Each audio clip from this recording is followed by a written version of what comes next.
A Fundação Oswaldo Cruz, que é a Fiocruz, fez um alerta para a tendência de aumento dos casos de Covid-19 em todas as regiões do país durante a última semana epidemiológica.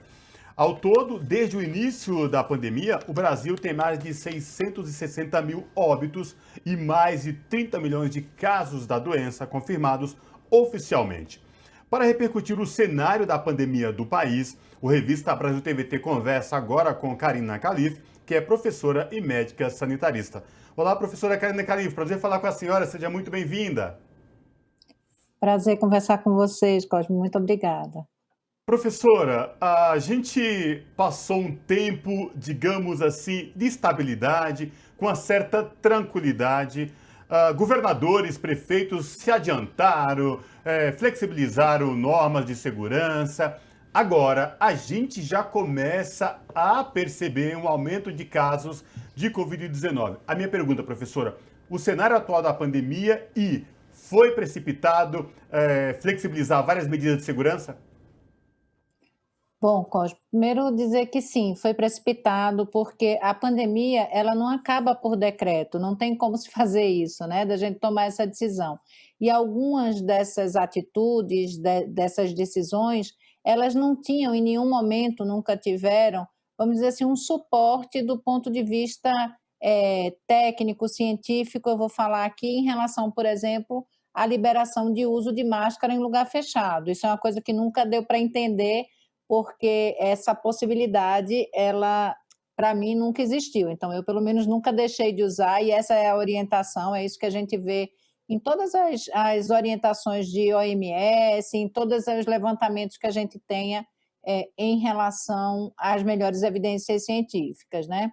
É claro que sim, a gente viveu um período que a gente pode dizer de trégua em relação ao cenário epidemiológico, isso aconteceu. E não aconteceu à toa, aconteceu por algumas ações que também são fundamentais no enfrentamento à pandemia. Entre elas, a vacinação, que a gente teve uma vacinação importante, em massa no Brasil. Acho que o Brasil tem essa resposta, e se a gente falar de São Paulo, especialmente São Paulo, apesar da desigualdade que a gente tem no país, mas não se compara com a desigualdade em outros locais do mundo. Então, o resultado da vacinação foi uma das coisas que nos levou a essa trégua, né? Além desse resultado da vacinação, uma outra coisa que aconteceu foi, já devido à flexibilização que a gente teve no final do ano, aquela grande onda que a gente teve de Ômicron ali no início de janeiro. Então, essas duas coisas juntas fizeram com que a gente entrasse nesse período de trégua, porque a gente diminui a possibilidade de reinfecção nesse período e tal.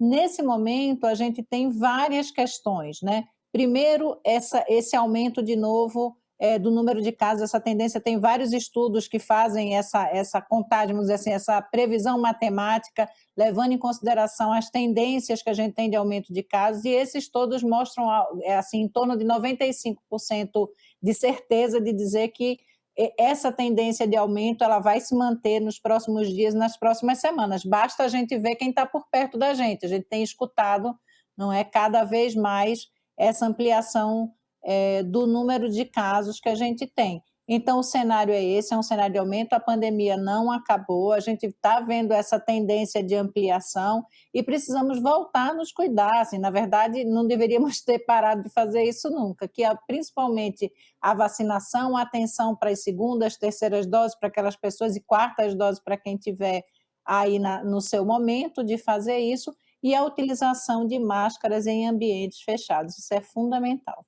Uhum. Eu queria te perguntar, Karina, na verdade, sobre o autoteste. A gente teve aí um aumento da utilização desse sistema de testagem. Por um acaso, esse nível de autotestes que foram feitos e possivelmente não foram adicionados aos números oficiais, eles podem ser colocados assim como subnotificação de casos? A gente pode ter uma realidade, na verdade, que a gente tem muitos mais casos do que realmente estão registrados?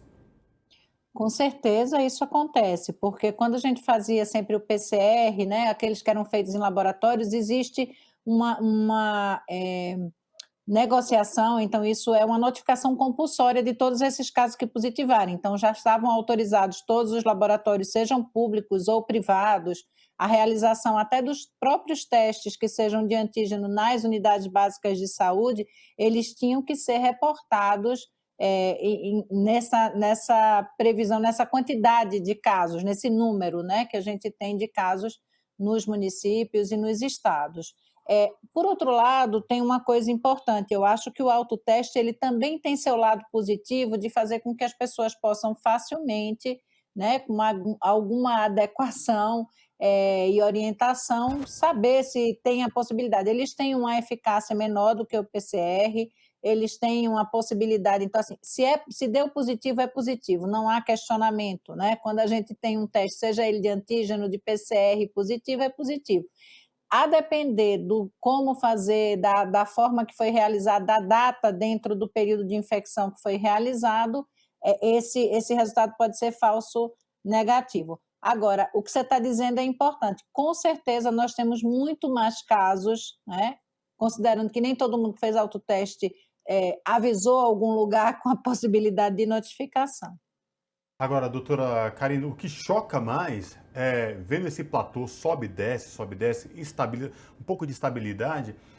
Parece que as autoridades meio que deixaram meio que ao acaso. Vamos deixar até onde vai. Por que eu falo isso? Porque no dia a dia as pessoas parecem que já esqueceram por completo de usar máscaras, né?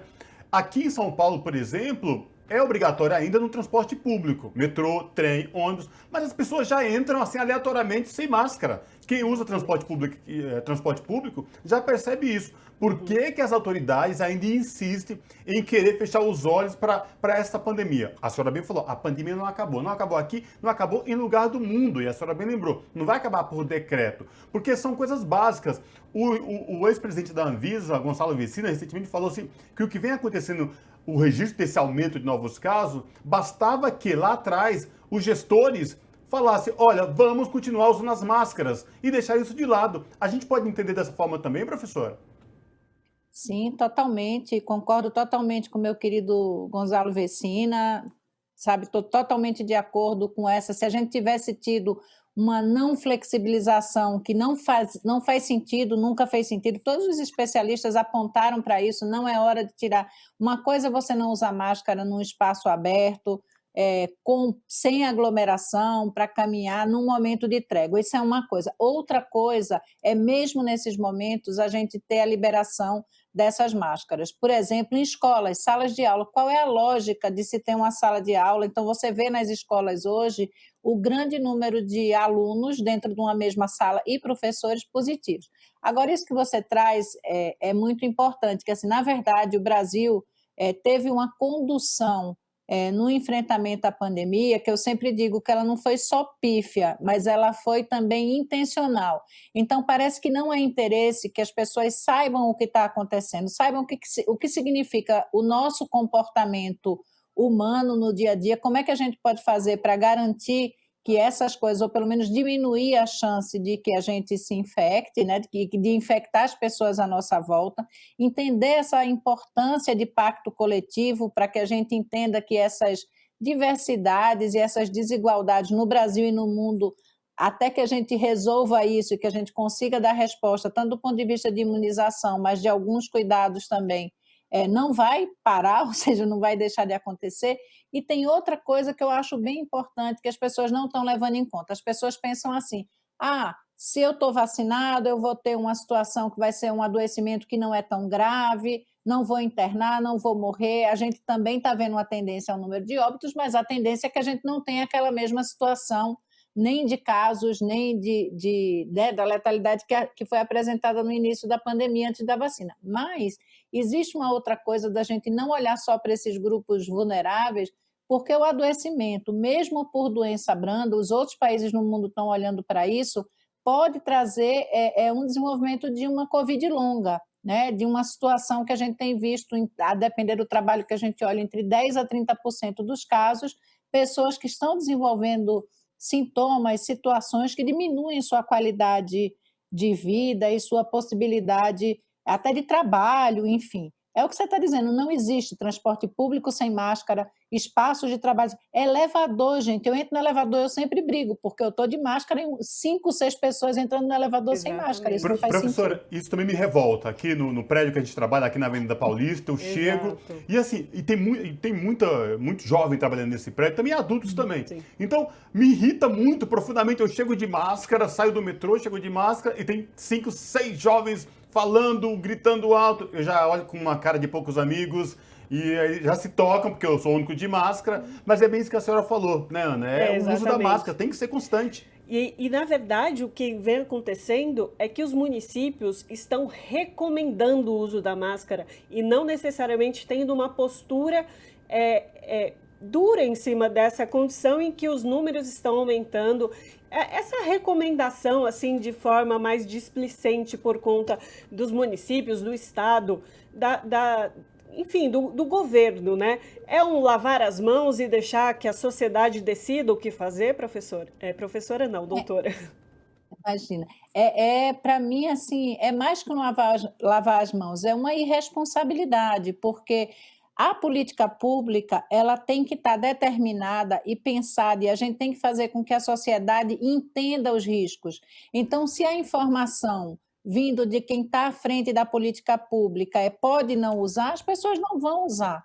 Se elas não sabem qual é o tamanho do risco, tanto em relação ao seu adoecimento pessoal, a possibilidade de infectar outras pessoas mais frágeis à sua volta, às vezes pessoas que por algum motivo não puderam tomar vacina, que têm uma outra condição, ou que já faz muito tempo que tomou a última dose de vacina e que a gente sabe disso, é um momento muito complexo que a gente está agora, porque essa imunogenicidade ela tem uma tendência de diminuição a partir dos 6 meses após a última dose. São coisas que a gente ainda precisa, claro, estudar mais, entender melhor, mas e isso muda de acordo com a faixa etária, né? Os mais jovens têm aí uma tendência de resposta imune por muito mais tempo do que as pessoas mais idosas, especialmente as pessoas com 80 e mais, 60 e mais, 50 e mais. Essa é outra coisa que eu não consigo entender. Por exemplo, os Estados Unidos, você já tem a indicação de vacina para 50 e mais, né? O Ministério está enrolando, acho que São Paulo tem até essa coisa de dizer que quer fazer isso, são profissionais de saúde que continuam atendendo esses casos,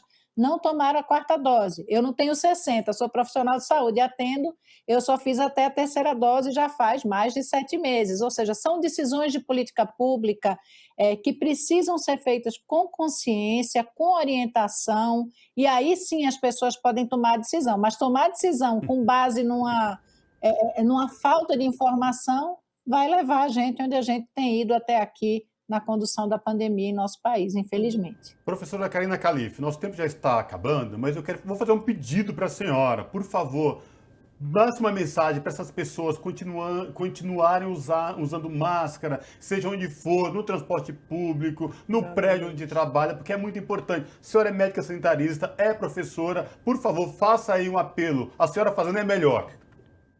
Tá certo. Acho que são vários apelos. Primeiro, cuidem-se, usem máscara em todo e qualquer ambiente fechado que vocês estiverem. No transporte público, nos espaços em elevador, nos espaços de trabalho, que são ambientes fechados. Então, por favor, utilizem a máscara. A máscara, se for principalmente uma PFF2, uma máscara com uma boa proteção, ela te protege em até 95% da possibilidade de você se infectar, né? Existe uma outra coisa que é o aumento da reinfecção, quando a gente está vendo aí as novas variantes que estão chegando, então tem um aumento de reinfecção, mesmo por quem já se infectou pela Ômicron, que rodou aí em janeiro, há um potencial de reinfecção desse momento, porque são subvariantes, digamos assim, né? Então, não deixem de fazer isso é por vocês, isso é pelas pessoas que estão ao lado de vocês, por pessoas até que vocês não conhecem, mas que ao se infectarem vão ter situações. Quanto maior o número de casos, mais pessoas vão ter uma situação complexa. A outra coisa que eu acho que é muito importante, se eu puder dar essa mensagem, que as pessoas completem seu esquema vacinal. Se você tomou a 1ª e a 2ª dose, já tem liberado para você a 3ª dose, vá tomar a 3ª dose. Se está liberada a 4ª dose, vá tomar. Eu tenho visto muitos idosos que acham que já tomaram 3 doses e não precisam da 4ª dose. Tomem a 4ª dose, porque depois de um tempo a gente tem uma diminuição dessa resposta imune, né, pela vacina. Então é isso, se cuidem, se protejam e cobrem das autoridades aí o seu papel, que é fundamental. A gente tem visto outras coisas acontecendo que também tem a ver com esse comportamento humano e das gestões e políticas públicas por aí. Obrigada, viu, pela oportunidade. Perfeito, a gente que agradece. Conversamos com Karina Califf, que é professora e médica sanitarista. Professora, inclusive, chamei de professora corretamente. Muito obrigada e até a próxima. A gente agradece a sua participação. Até a próxima, se cuidem e usem máscara. Abraço, professora, obrigado.